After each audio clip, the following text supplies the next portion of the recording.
Yeah, we did. So I want to make sure, I want to make 100% sure that we get the message correctly. Hmm. And then if you have any other discussions, we can discuss. If not, we'll move on. We'll move to the next chapter.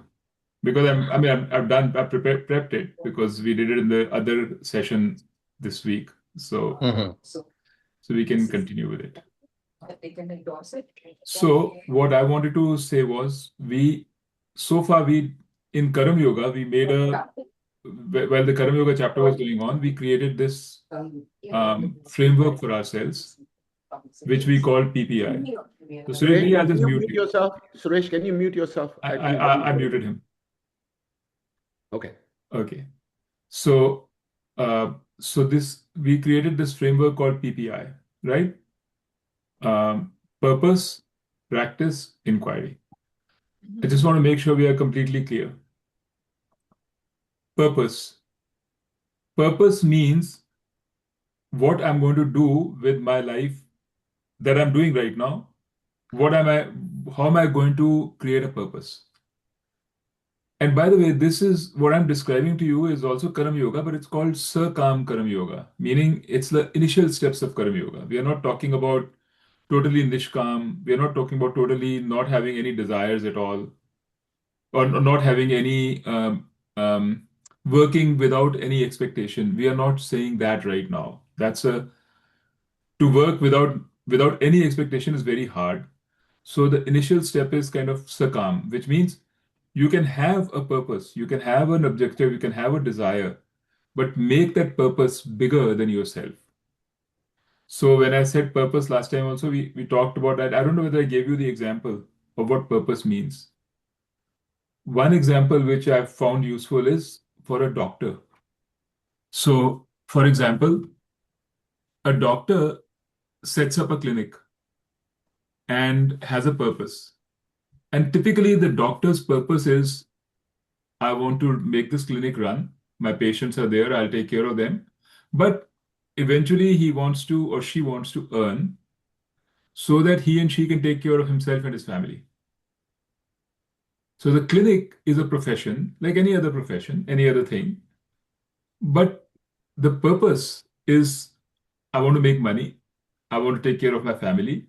I want to make sure my children are happy, well settled, all that. That's our purpose. Typically, that's any professional, any grihast's purpose. You can replace clinic with anything else, a job or whatever. But that's where our purpose is. When we are small, our purpose is usually just ourselves. We are basically focused on ourselves. How can I learn more? How can I study better? How can I get a better job? It's all me. But then when we have children, it becomes a little broader. And sometimes our purpose becomes more focused on the children first and ourselves second. But it's family. So the way to think about purpose is to grow that outward. So if you are a physician, can you make it your purpose now to say, okay, my purpose of bringing up my family is done and all that is over. Can I make it my purpose to make my community healthy? So I was talking to this friend of mine who's a doctor in Punjabi Bagh. So he has his target, right? His community, people come to him and all that. Mainly some sector of Punjabi Bagh. So how can we make the purpose being, I'll make sure that my community is healthy. Now, this is my purpose. It's still a expectation, but the expectation is a little different. It's not about me and my family alone, it's about everybody. So when you make that as your purpose, then you'll start doing things differently. You'll start thinking differently also. You'll start thinking about, um, you know, uh, vaccination drives, just as an example. Or let's create a clinic which, where people can just come in and we can take care of them free of cost or something, anything, right? Education, maybe you'll think about education. So you're no longer just doing work thinking कि मेरे को इसमें क्या फायदा है. You're trying to do for others. Like for me, for example, it would be something like if I want to take this Gita teaching and say, not only do I want to teach my family, I want to extend this to others. And once the purpose is like that, then a lot of things change because if my purpose is not, or your purpose, or anybody's purpose is not self fulfillment or self um, recognition and things like that, you will take chances. You will do things which you wouldn't do otherwise. Because it doesn't matter whether you succeed or not. It doesn't matter. You're just doing the right thing. You know that you've already succeeded in your life. Now you have to do something which is just the right thing to do for a bigger purpose for yourself in a way, but the purpose is translated into something bigger for a community. And when that gets done, you go beyond, further still. So this is one way which Karam Yoga gives us for taking control of our desires, taking control of our expectations. Because when you start doing this and you start seeing that, yeah, actually I can work without expectations, and actually I'm quite happy with it. Nothing happens. If I don't succeed also doesn't matter. I can actually be content with just doing the right thing. Then that gives a different signal to our mind. So in very practical, real terms, you can see that it's possible to do these things. And that's how Karma Yoga grows. So purpose is not about, you shouldn't say my purpose is to become moksha. That's not the purpose of this purpose. Okay. The purpose of this purpose is to create the next step from where you are, wherever you are, in whichever way makes sense to you, to extend your purpose a little beyond just yourself. Okay. So I wanted to make sure that was totally clear because I'm not sure it was very clear in the past when I was talking about purpose. So that was purpose. Then we talked about inquiry and practice, right?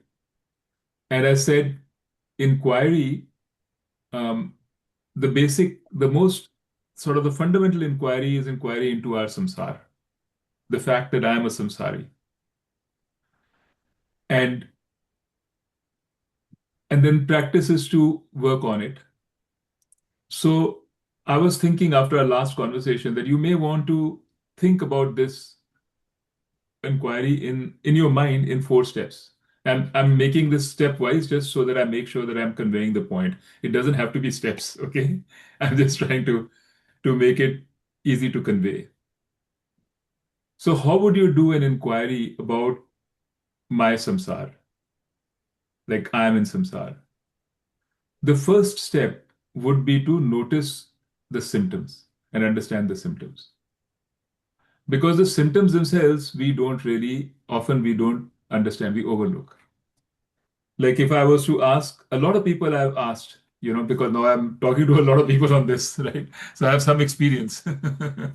So they say, मुझे तो कोई problem नहीं है. I'm very happy in life. I have no anxiety. I'm fine. Others may be not okay. I'm fine. So there's a guy called Eric Byrne. He wrote a book long time ago, which we studied in school. It's called Games People Play. Mental games you're playing. And the book was called I Am Okay, You're Okay. So he said one of the games that people play is I'm okay, you're not okay. That's the game we play. Because we try to convince ourselves I've got my stuff under control. I'm like in a good shape. The other person maybe not okay. Another game people play is you're okay, I'm not okay. That is also a bad game. कि सारी दुनिया तो बड़ी ठीक है. You look at Facebook, everybody's having fun. Somehow I'm screwed. I'm the victim. That is also not a good game. And then another game you play is I'm not okay, you're also not okay. Like this world is going going to hell. Like there's nothing. This world is कोई इसका कुछ नहीं है. We are just doomed. That is also not okay. The only good game to play is I'm okay, you're okay. We are all okay, right? But that is to get to I'm okay, you're okay is a process. It's not easy to get to I'm okay, you're okay. So a lot of times we have this I'm okay, you're not okay. So to recognize that I'm even anxious, that I have that I'm not happy is a big thing.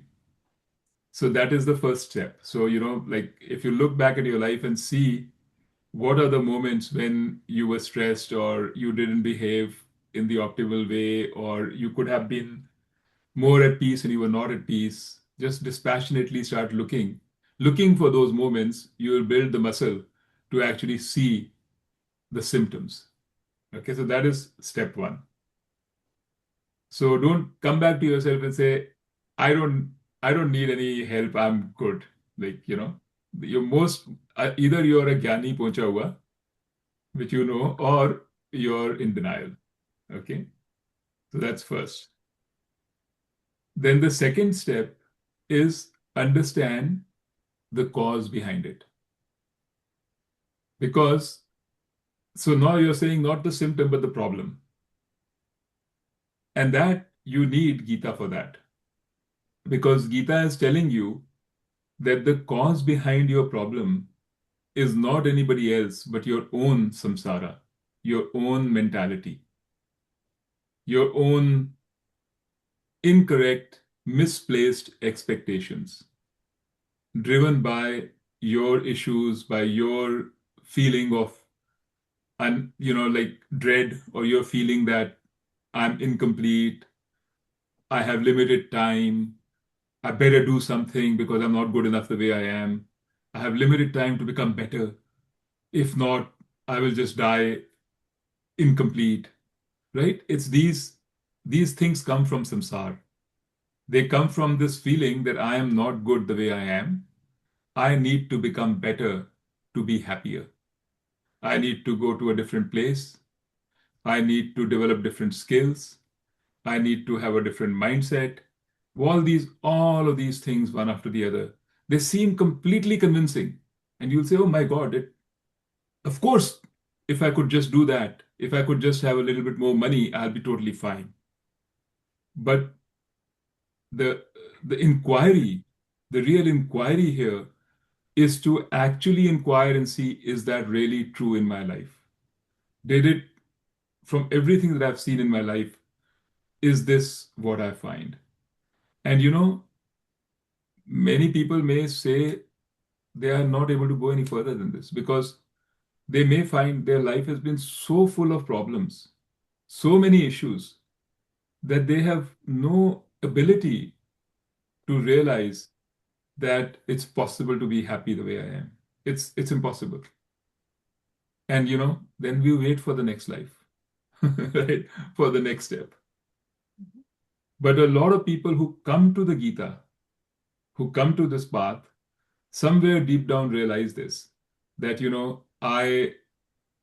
I'm going after the wrong things. Something is not right. And there maybe there is more to it than I see. And that's the second step. This is the real inquiry.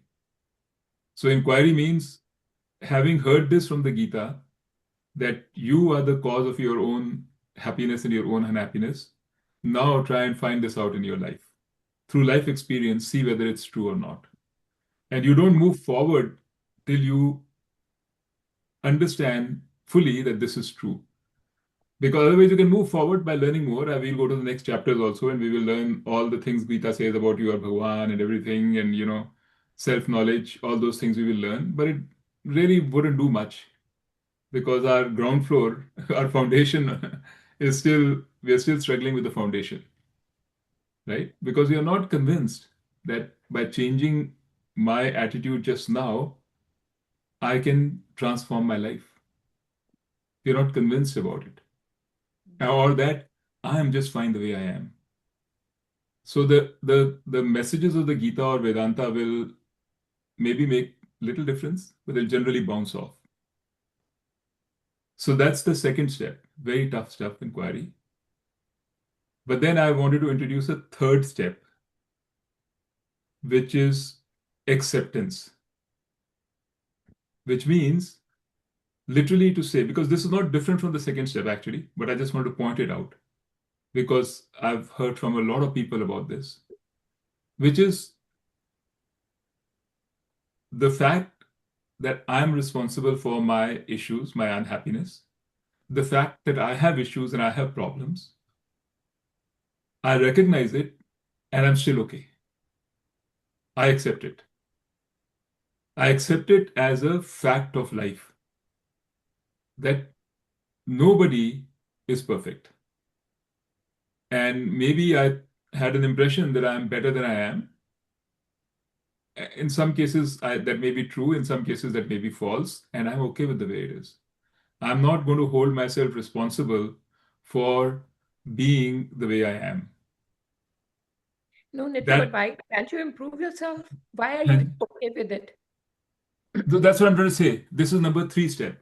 Okay. Number 4 step is improve yourself. Okay, you can't improve yourself going from 2 to 4. Mm-hmm. If you try to improve yourself going from 2 to 4, you will end up in frustration, Okay. right? Because the reason that you are at 2, the reason that you have all these issues is not like you had decided that I have the issues. Now you flip the switch. Now I decide I will not have the issues. This is not something that you created, you can change. But something which has been created from many, many, many ways and which is deep inside you, you have to find a different way to change. And Gita gives you a different way to change. Meaning, in other words, you can't like like some people have OCD. Now, in OCD, the first step is to recognize that you have OCD. And the second step is to say, okay, it's not me, it's my OCD. Okay, I can say this is not me, this is OCD. Now stop doing it. You can't. You have to have a process or addiction, right? I realize that I'm a smoker. I realize that I have this problem. Now everything is clear. I can trace when I started smoking. When I was a little kid, I started smoking. I was with my friends. Under peer pressure, I started smoking. So really, peer pressure is what caused me all this. You get all those insights. And now you say, okay, now tomorrow onwards, I'll stop smoking. You can't. It doesn't work. Maybe you'll stop smoking for a few days, then you'll come back again. Or maybe some people can stop smoking cold turkey, but not everybody. So if you have to stop smoking, then you have to address not your mind only, but your body too. What are the physiological changes that have happened because of constant smoking? And how do I take care of those physiological changes so that I can sustain a non-smoking regimen? So it's the same with samsara.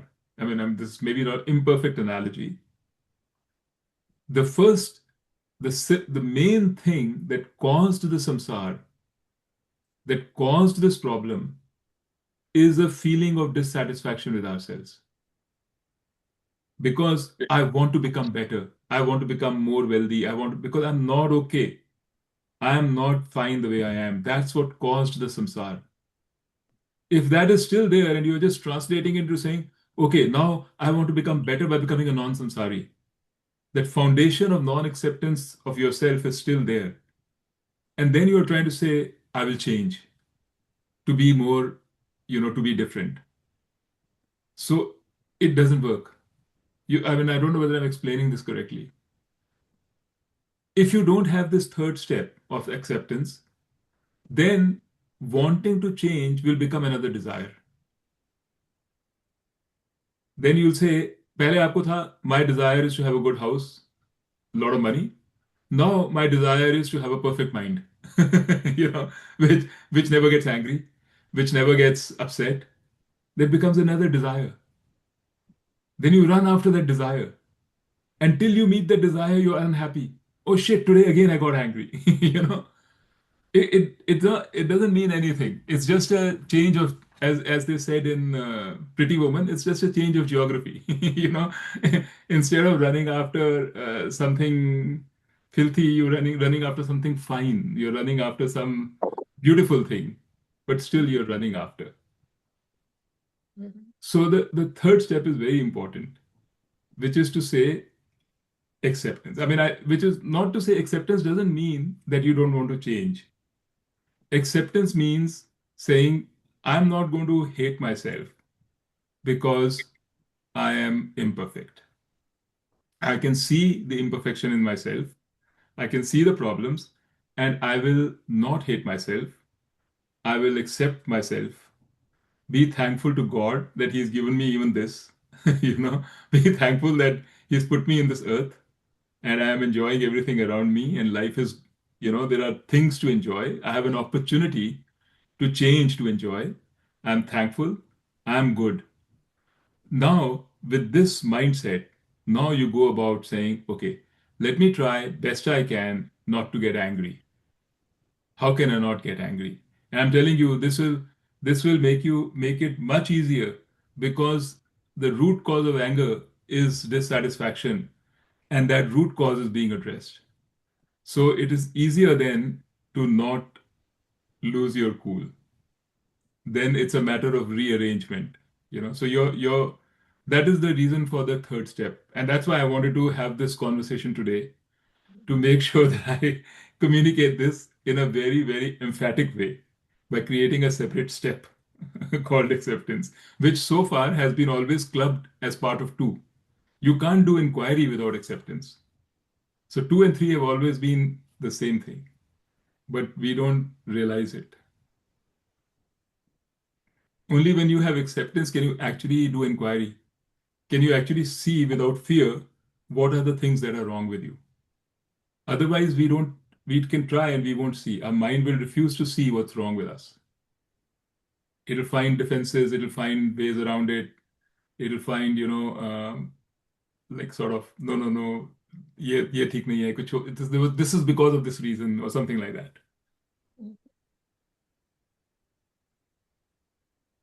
So this is first three steps are inquiry. Now you can go to the fourth step, which is, how do I change? And there you can have practice. You can try to change it directly, or you can try to do karam yoga, you can try to do bhakti, you can try to do meditation. You can do whatever your heart or your mind feels is right for you, you do that. But you do that on a foundation of a little bit of acceptance.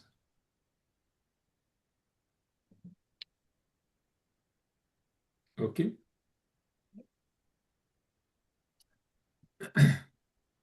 There's one other component, Nitu, that Anji. as you are changing your behavior, the other people may notice it and they say, "Oh, what's wrong with you?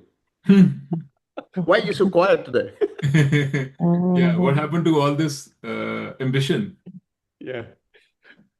Yeah, So you have to keep that in mind, that it's you who people are might trying to say, do whatever you are, not yeah, listen to the other voices. people might say. You mean to say you're going to stop listening to me? It's not possible. Okay, let's go. You make sure I listen to you. Okay.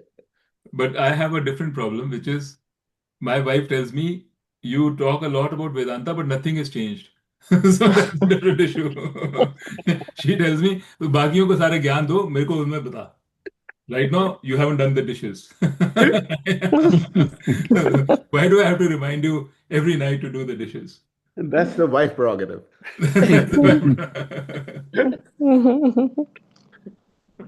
And my Karam Yoga is just not to get upset when I hear it.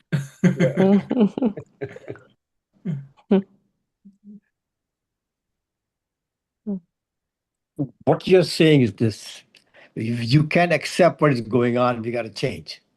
Is that what you're saying? No.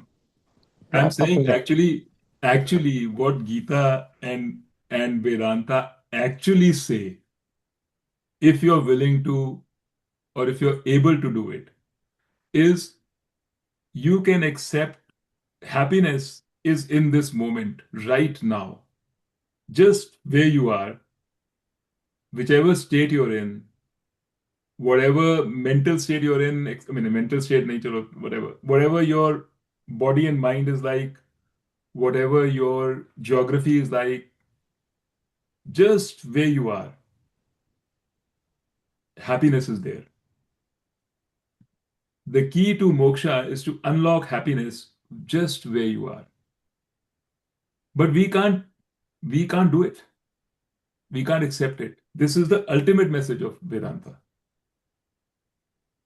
But we can't do it. So we say, no, no, we have to have some change. We have to do Karma Yoga first. We have to, because our mind is incapable of being still and steady enough to realize this. So we have to first do something to our mind. So, so actually, the way Vedanta frames it is very nice. Okay, this is a different framing. It says you have to do nothing. You are happy already. You're good. You're fine. What is happening is you're first looking at when you're a child and you're looking at the external environment. You're saying, I need to change the world around me. I need to go to a better place. Like for me, I thought my happiness is going to America. Then I thought my happiness is getting a consulting job. Then I thought my happiness is getting my own business, right? I thought this was my purpose, right? Why not pursue my purpose? Then my happiness was, I want to study Vedanta. Then I'll be happy, right? It is the external environment around me is dictate. I'm thinking is my happiness. By changing and reconfiguring what is around me, I'll be happy. Then you become a little wiser. And you say, no, no, no, no. It's not the external environment, it's your internal environment. It's how you react that makes you happy, not the stimulus. आपने सुना होगा वो first arrow and the second arrow of Buddha. First arrow is what the world throws at you. Second arrow is how you react. So, two people in the same environment can have very different reactions. And you try and say, okay, how I react makes me happy or unhappy. So you start focusing on the internal environment of your mind. I would be happier if I couldn't lose my temper, if I didn't lose my temper. I'd be happier if I could be calm. I'd be happier if I could get rid of my anxieties, right? These things. So we are focused now on the internal environment. We want to change the internal environment. And Vedanta says that focus is called Karma Yoga, where you're trying to change your internal environment. And it's giving you all these different techniques, meditation, sari techniques to change your internal environment. But that is still not the message of the Vedanta. Vedanta is saying even the internal environment has nothing to do with your happiness. It seems it's impossible to understand that how can the internal environment not have anything to do with my happiness? It says, no, maybe relatively try, keep going. Because ultimately what you will find is that you have to give up this change. You have to give up thinking, I have to be different, I have to be better, I have to be this, I have to just be in the moment now. Right now, at this moment, right now, is your happiness. That is the only way to get happiness. And it was never gone. It has always been there, and it is still here. And that is called moksha. That is called liberation. We think moksha means अगला जन्म नहीं होगा, ये नहीं होगा, वो नहीं होगा. That is not moksha. Moksha means being able to be happy or having realized, having understood that I need nothing to be happy. Right now, in this moment, the way I am happy and I can be extremely happy and extremely content. There's nothing, nothing else needed. That understanding, thorough understanding, not a bookish understanding, that real thorough understanding born out of inquiry is called moksha. Inquiry, I mean, not born out of reading, not born out of thinking, born out of actual felt inquiry. Because then you have no doubts about it. That is moksha. But we are not at moksha, right? So we are now in the second internal environment state. So we are talking about Karma Yoga. We are talking about bhakti. We are talking about meditation. We are talking about how can I make my internal environment better. because Vedanta also says कि वो तो ठीक बात है कि right now is where you want to be. ठीक है, that is a good thing, but in reality most people get there by going through this process of changing their internal environment, gradually realizing while they're doing it, realizing that you can be happy the way you are. So now the step 3 is very important. Because if you do the step 3, if you don't do the step 3, you will never build the muscle to start being happy where you are. That step 3 is trying to tell you, except first you start accepting your faults. Then you can be in a state where you can realize your happiness in the moment. So this is actually, Vedanta is a very, very widely misunderstood study. Even teachers of Vedanta, they don't convey the actual Vedantic truth properly. They themselves are confused and they confuse their students because they send them on a wild goose chase. कि तुम ये भी करो, वो भी करो, फिर ये भक्ति करो, फिर तुम मेडिटेशन करो, फिर तुम वो करो. They put them on a chase. So we have to do all these things, but why are we doing those things? Because the ultimate end is not to become a perfect human being. No, that's impossible. The ultimate end is to find happiness in the moment. That's the ultimate end. So all these things about next janam and pun and pap, all of them, these are all like frameworks built around to get us from where we are to this realization. That is Vedanta. That is Advait Vedanta.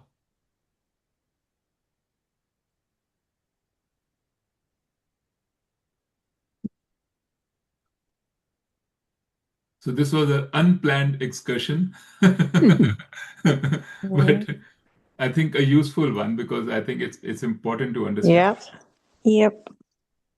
Okay. So now you want to discuss anything?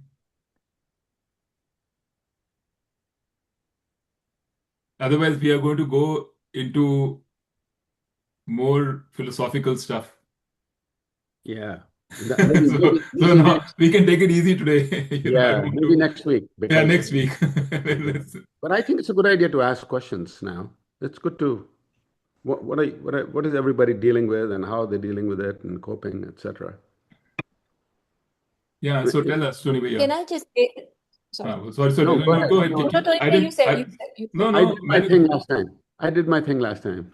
I'm still there. It's for everybody else too. I was just going to say that to your talking about acceptance is exactly, it sounds like, so I am actually in therapy right now, and you sound exactly like my therapist. Because the crucial thing that I am actively working on is exactly to there's sort of almost saying everything is welcome, to accept even when I am judgmental, even when I am judgmental about myself, even when I say, oh, I didn't do this right, I am not anywhere yet. I'm to first just welcome all of it. And so that sounds that acceptance, and it's and actually understanding that understanding the technical framework of why we are the way we are, like that knowledge doesn't automatically engender change. So yeah, that's all I wanted to say. Good comment. Are you saying it is what it is? मेरे कहने से क्या होगा? I'm saying, is that the statement I'm making? It is what it is. Is that the moment of your life, it is what happiness? it is, and You it is can't change happy. that. it is what it is, and it is Yeah. happy. That's Right. the other add-on. Yeah. If you're saying it is what it is out of a sense of resignation and like, yeah, it is what it is, छोड़ो परे, then that is not what I'm saying, or with what Vedanta is saying. Vedanta is saying it is what it is, of course, but it is happy. That's what it's saying. It's a happy it. This Happy moment it, is you what have it to is, make, and it's a happy moment. No, but you but have to make it happy, no? if there is something sad going on, how can you be happy? That is why, that is why we have to do all these inquiries, and that is why it's so hard to understand this sitting where we are.